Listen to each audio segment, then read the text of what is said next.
What's up, everybody? Corey Van Castle Cook here, and also Luke Mayo, your movie chumps. And we just got out of Alien Romulus, so we wanted to do our first immediate reaction. Luke, what'd you think? Holy smokes, man.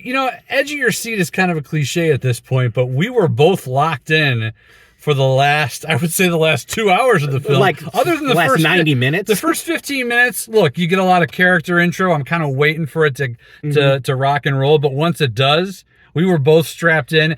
Great movie experience. We were probably around like 15 other people. Everybody jumped at the same times. There was like 15 jump scares. But they worked, you know. They worked. And it's like, seriously, as Luke said, I was so tense through this the last 90 minutes. I don't think my sphincter unclenched like once.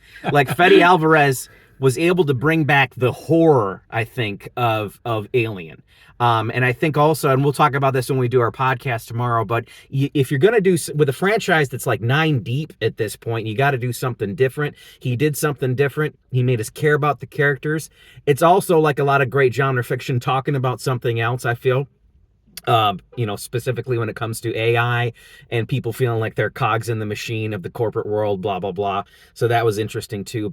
Let's talk about the visuals, because this movie is beautiful. It's gorgeous looking. Look, I came into this film thinking it's got to be pretty easy at this point to make an Alien film, because the scaffolding is pretty much already set, right? You got a lot of light and dark. It's claustrophobic.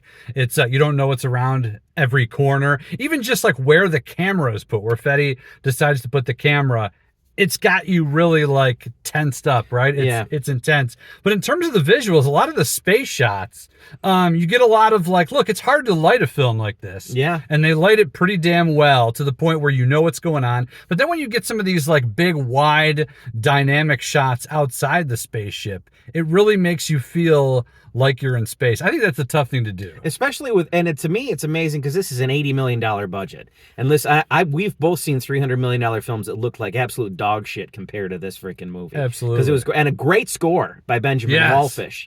With James Horner and Jerry Goldsmith, kind of the gold standards before with the and you get the great soundtrack. Sound design too. Yes. Like this is almost Oscar worthy sound design. It's honestly, this absolutely deserves a nomination for sound design. Without question. And just the use and absence of sound design. I got to throw a shout out to, I think his name's David Johnson, who plays Andy, the synthetic, whatever you want to call it. He absolutely rules this movie. He owns this. As great as Kaylee Spaney is in this, she's awesome.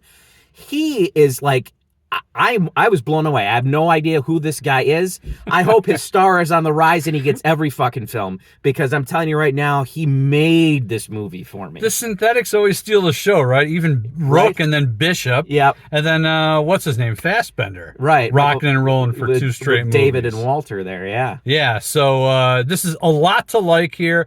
Definitely go see it. If you see negative reviews, I would be open-minded and shove those reviews up somebody's ass, because this is I would almost say it's a must-see within the next year, because otherwise you're going to feel left behind. Listen, there's a couple, winking at the camera moments, and there's a few times where it's like, well, they really didn't need to say a line that's been said in an Alien film before, but it wasn't enough for me to deter from my enjoyment of this. Like, this was an amazing film, and without question, I think this will probably be in my top 10 at the end of the year. I absolutely adored it. If you're an Alien fan, I think you're going to love it, so... I'm excited. We're recording the pod tomorrow night, so it'll be up this weekend in late August.